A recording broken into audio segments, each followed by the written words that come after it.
கிறிஸ்துவில் பிரியமான சகோதர சகோதரிகளே, இன்று நாம் தவக்காலத்தின் 2ஆம் ஞாயிற்றுக்கிழமையில் இருக்கிறோம். கடந்த வாரம் இயேசு பாலைவனத்தில் சாத்தானின் சோதனைகளை வெற்றி கொண்டதை பற்றி நாம் சிந்தித்தோம். இந்த வாரம் ஒரு உயரமான மலைக்கு சென்று தம் சீடர்களுக்கு தம்முடைய மாட்சிமையை வெளிப்படுத்திய நிகழ்வை சிந்திக்க அழைக்கப்படுகிறோம். இது துன்பத்தின் பின்னால் உள்ள மகிமையை நமக்கு உணர்த்துகிறது. உருமாற்ற நிகழ்வின் நோக்கம் என்ன? நம்முடைய விசுவாச பாதையில் நாம் எதை காண வேண்டும்? சிலுவையின் துன்பத்தை ஏற்றுக்கொள்வதற்கு மாட்சியின் அனுபவம் எவ்வாறு உதவுகிறது? இன்று நமக்கு கொடுக்கப்பட்டிருக்கிற இறைவார்த்தை தொடக்க நூல் தீமோத்தேயுவுக்கு எழுதிய திருமுகம், மத்தேயு நற்செய்தி 17ஆம் அதிகாரம். இந்த வார்த்தைகளை மையப்படுத்தி உருமாற்றத்தின் ஒளி சிலுவைக்கு பின்னால் உள்ள மாட்சிமையின் தரிசனம் என்ற தியான கருத்தில் இந்த நாளிலே நாம் தியானிப்போம். பயணத்திற்கான அழைப்பு, விசுவாசத்தின் ஆரம்பம் என்ற முதல் வாசகம் சொல்லக்கூடிய செய்தி. நம்முடைய மீட்பு வரலாற்றின் முதல் பெரிய பயணத்தையும் விசுவாசின் தந்தையான ஆபிரகாமின் அழைப்பையும் பேசுகிறது. இது விசுவாசத்தில் ஒரு புதிய பயணத்தை தொடங்க அழைக்கும் தவக்காலத்தின் 2ஆம் ஞாயிற்றுக்கு பொருத்தமான ஆரம்பம். ஆண்டவர் ஆபிரகாம் நோக்கி, உன் நாட்டையும் உன் இனத்தாரையும் உன் தந்தை வீட்டையும் விட்டு புறப்பட்டு நான் உனக்கு காட்டப்போகும் நாட்டிற்கு செல். நான் உன்னை ஒரு பெரும் இனமாக்குவேன், உனக்கு ஆசி வழங்குவேன் என்று கூறுகிறார். ஆண்டவரின் கட்டளைப்படியே ஆபிரகாமும் புறப்பட்டு சென்றார். இங்கே இறையியல் பார்வை என்ன? வாக்குறுதியில் நம்பிக்கை வைக்கிறார். பயணத்தின் நோக்கத்தை ஆண்டவரிடம் வைக்கிறார். ஆபிரகாமின் பயணம் நான் உனக்கு காட்டப் போகும் நாடு என்ற கடவுளுடைய வாக்குறுதியை நம்பி தொடங்கப்பட்டது. அவருடைய விசுவாசம் தான் பார்க்காத அறியாத ஒரு எதிர்காலத்தை நோக்கி புறப்பட்டது. தான் பார்க்காத அறியாத எதிர்காலத்தை நோக்கி புறப்பட்டது. இதுதான் ஆசீர்வாதத்தினுடைய அடித்தளம். கடவுள் ஆபிரகாமுக்கு ஆசி வழங்குவது மட்டுமல்லாமல் அவர் மூலமாக பிறருக்கும் ஆசி வழங்குகிறார். உன்னை ஒரு பெரும் இனமாக்குவேன். அந்த அழைப்பின் நோக்கத்தை நாம் அதிகமாக உணர்ந்து கொள்ள வேண்டும். இங்கே பொதுநல பார்வை பயணத்தினுடைய உன்னதமான நிலையை உணர்ந்து கொள்ள வேண்டும். ஆபிரகாம் அபாயகரமான ஒரு பயணத்தை தொடங்கினார். ஒரு தந்தை வீட்டையும் விட்டு புறப்படு என்ற கட்டளை நம்முடைய பழக்கங்கள், வசதிகள், வட்டாரங்கள், பழைய சிந்தனைகள் ஆகியவற்றை விட்டு விலகிச் செல்ல வேண்டிய அவசியத்தை உணர்த்துகிறது. Being comfortable, coming out of the comfortable zone என்பதுதான் உன் தந்தையின் வீட்டை விட்டு புறப்படு, பழகி போன பழக்க வழக்கங்களை விட்டு புறப்படு, துணிவான முடிவு எடு. ஒரு முக்கியமான பொதுநிலை பணியை செய்ய அல்லது நீதிக்காக போராட நான் புறப்படும் போது பழைய உறவுகளையும் வசதிகளையும் இழக்க நேரிடலாம். ஆபிரகாம் புறப்பட்டு சென்றது போல நாம் கடவுளின் நீதியின் மீது நம்பிக்கை வைத்து துணிவோடு புறப்பட வேண்டும். தவக்காலம் நம்முடைய பாவங்களை விட்டுவிட்டு கிறிஸ்து காட்டப் போகும் புதிய புனித வாழ்வை நோக்கி புறப்பட ஒரு வாய்ப்பு. இது துன்பத்தினுடைய இலக்கு. கிறிஸ்துவின் மாட்சி வெளிப்படுத்தப்படுகிறது என்று 2வது வாசகத்திலே துன்பத்தின் மத்தியில் விசுவாசத்தை எப்படி உறுதியோடு அறிவிக்க வேண்டும் என்று பவுலடியார் அறிவுறுத்துகிறார். கிறிஸ்துவை துன்பத்தின் இலக்கு அவர் மாட்சியே ஆகும் என்று அவர் கூறுகிறார். நமது ஆண்டவர் இயேசு கிறிஸ்துவை பற்றி சான்று பகர தயங்காதே. அவர் உருட்டு துன்பட வெட்கப்படாதே. கடவுள் தம் செயல்களை முன்னிட்டு அல்ல, தம் சொந்த திட்டத்தையும் அருளையும் முன்னிட்டே நம்மை மீட்டு தூய வாழ்வு வாழ அழைத்திருக்கிறார்.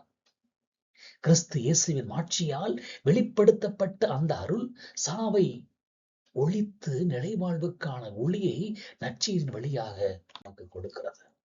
இங்கு இறையியல் பார்வை என்ன? மாட்சியில் வெளிப்படும் அருள். பவுல் தீமோத்தேயுவிடம் துன்பப்பட வெட்கப்பட வேண்டாம் என்கிறார். துன்பத்திற்கு தயக்கம் வேண்டாம். இயேசுவின் மாட்சியான உருமாற்றம் துன்பத்தின் பின்னால் இருக்கும் மகிமையை காண நமக்கு அழைப்பு விடுக்கிறது, ஊக்கமளிக்கிறது. நம்முடைய ரட்சிப்பு நமது செயல்களால் அல்ல, அது கடவுளின் திட்டத்தால் மறுநாள் மட்டுமே நடக்கிறது. இயேசு உருமாற்ற நிகழ்வின் ஒளியில் வெளிப்படுகிறது. அவர் சாவை ஒழித்து நமக்கு நிலைவாழ்வின் ஒளியை கொண்டாந்தார். சான்று பகதல் என்ற ஒரு உன்னதமான நிலையை நமக்கு கொடுக்கிறார். சமூகத்தின் நீதிக்காக நாம் குரல் கொடுக்கும் போது, தவறான முடிவுகளை எடுக்கும் போதும் நாம் தனிமைப்படுத்தப்படலாம் அல்லது துன்பங்களை சந்திக்க நேரிடலாம். அப்பொழுது ஆண்டவர் நம்மோடு இருக்கிறார், ஆசியை கொடுக்கிறார். ஒரு நிறுவனம் சமூக விரோத செயலில் ஈடுபடும் போது, சாதியத்திற்காக போராடும் சில ஊழியர்கள் துன்பப்பட வெட்கப்படாமல் பவுலை போல உண்மையை வெளிப்படுத்தும் போது அவர்கள் கிறிஸ்துவுக்கு சான்று பகர்கிறார்கள். தவக்காலத்தில் நம்முடைய பாவங்களை விட்டுவிட்டு மனமாற்றம் அடைவதே கிறிஸ்துவுக்கு நாம் பகரும் மிக சிறந்த சான்று. வெறும் வெளி அடையாளங்கள் மட்டுமல்ல, மாறாக நம்முடைய பாவங்களை விட்டு மனமாற்றம் அடைவதுதான் சிறந்த சான்று. சிலுவைக்கு பின்னால் உள்ள மாட்சியை காண்பதுதான் இந்த தவக்காலத்தின் நோக்கம். மத்தேயு நற்செய்தியிலே கூறுவது போல, நற்செய்தி வாசகத்தில் தவக்காலத்தின் மைய செய்தியான இயேசுவின் உருமாற்றத்தை பேசுகிறது. 3 சீடர்களுக்கு முன்னால் நடந்த இந்த நிகழ்வு இயேசுவின் வரவிருக்கும் துன்பங்களுக்கு, சிலுவை சாவிற்கும் சீடர்களை ஆயத்தம் செய்யவே இது நடக்கிறது என்பதை நாம் உணர்ந்து கொள்ள வேண்டும். இயேசு பேதுருவையும் யாக்கோபையும் அவருடைய சகோதரனான யோவானையும் மட்டும் கூட்டிக் கொண்டு தனியாக உயரமான மலைக்கு செல்கிறார். அங்கே அவர்கள் முன்னே உருமாற்றம் அடைந்தார். அவருடைய ஆடை ஒளி வீசியது, வெண்மையாக மாறியது. அது இப்போது மேகம் ஒன்று வந்து அவர்களை மூடியது. அந்த மேகத்தினின்று, என் அன்பார்ந்த மகன் இவரே, இவர் ஒருவரையே நான் தேர்ந்து கொண்டேன், இவருக்கு செவி சாயுங்கள் என்ற குரல் ஒலித்ததை இன்றைய செய்தியாக நமக்கு கொடுக்கிறது. இதுதான் மாட்சியின் தரிசனம். இயேசுவின் உருமாற்றம் அவருடைய இறைத்தன்மையின் முழுமையான வெளிப்பாடு. இந்த மாட்சியை துன்பத்திற்கு நுழைய போகும் சீடர்களுக்கு சிலுவையே முடிவல்ல, மாட்சி இலக்கிய நம்பிக்கையை கொடுத்தது. மோசே சட்டத்தினுடைய பிரதிநிதி மற்றும் எலியா தீர்க்க தரிசனத்துடைய பிரதிநிதி ஆகியோர் இயேசுவோடு பேசுவது பழைய ஏற்பாட்டின் வாக்குறுதி இயேசுவின் நிறைவடைந்தது என்பதை காட்டுகிறது. இங்கே தந்தையினுடைய குரலை நாம் உணர்ந்து கொள்ள வேண்டும். மேகத்திலிருந்து ஒலித்த குரல் இவருக்கு செவி சாயுங்கள் என்று கட்டளையிடுகிறது. இயேசுவின் துன்பத்தை எதிர்கொள்ளும் ஒரே வழி இயேசுவின் வார்த்தைகளுக்கு கீழ்ப்படிவதே. இங்கே தவக்கால பார்வை என்ன?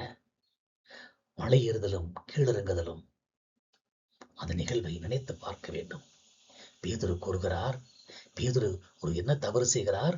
இங்கேயே 3 கூடாரங்களை அமைப்போம் என்கிறார். மாட்சியின் இன்பத்திலேயே நிரந்தரமாக தங்க விரும்புகிறார். ஆனால் மாட்சி என்பது தற்காலிகமான ஊக்கம் மட்டுமே. நம்முடைய பணி துன்பங்கள் நிறைந்த சமவெளிக்கு, அதாவது உலகிற்கு இறங்கி சென்று அங்கே பணியாற்றுவதே நம்முடைய பணி. ஆன்மீக பின்வாங்கல் கூடாது. நாம் ஜெபத்திலோ தியானத்திலோ கிடைக்கும் ஆன்மீக அமைதியில் நிரந்தரமாக தங்க விரும்புகிறோம். ஆனால் நம்முடைய உண்மையான பணி துன்பங்களையும் சோதனைகளையும் எதிர்கொள்ளும் உலகிற்கு திரும்பி செல்வதே. தவக்காலம் வெறும் வெளிவேஷமான சடங்குகளுக்காக அல்ல. நம்முடைய வாழ்க்கை உள்ளே உருமாற்றம் அடைந்து அதன் ஒளியை உலகிற்கு வெளிப்படுத்த வேண்டும். இறுதியாக அன்புக்குரிய சகோதர சகோதரிகளே, இந்த தவக்காலத்து 2ஆம் ஞாயிறு உருமாற்றத்தின் ஒளி நம்முடைய விசுவாசத்தின் பாதையை ஒளிர்விக்கட்டும். ஆபிரகாமை போல கடவுள் காட்டும் புதிய புனித வாழ்வின் வாக்குறுதியை நம்பி துணிவோடு பழைய பாவங்களை விட்டு விட்டு புறப்படுவோம். பவுலின் அறிவுரைப்படி துன்பப்பட வெட்கப்படாமல் கிறிஸ்துவின் நிலைவாழ்வுக்கான ஒளியில் சான்று பகர்வோம். இயேசுவின் உருமாற்றத்தின் மாட்சியை கண்டுணர்ந்த நாம் இனிவரும் துன்பங்கள் சிலுவையோடு முடிவடையாது, அது மாட்சியை நிறைவடையும் என்ற நம்பிக்கையுடன் அவருடைய வார்த்தைகளுக்கு முழுமையாக செவிமடுப்போம். மாட்சியின் ஒளியின் நிலைத்து சிலுவையின் பாதையில் நடப்போம். இயேசுவாய் உருமாற்றம் அடைந்தவர்களாய் வாழ்வடைவோம். ஆமென்.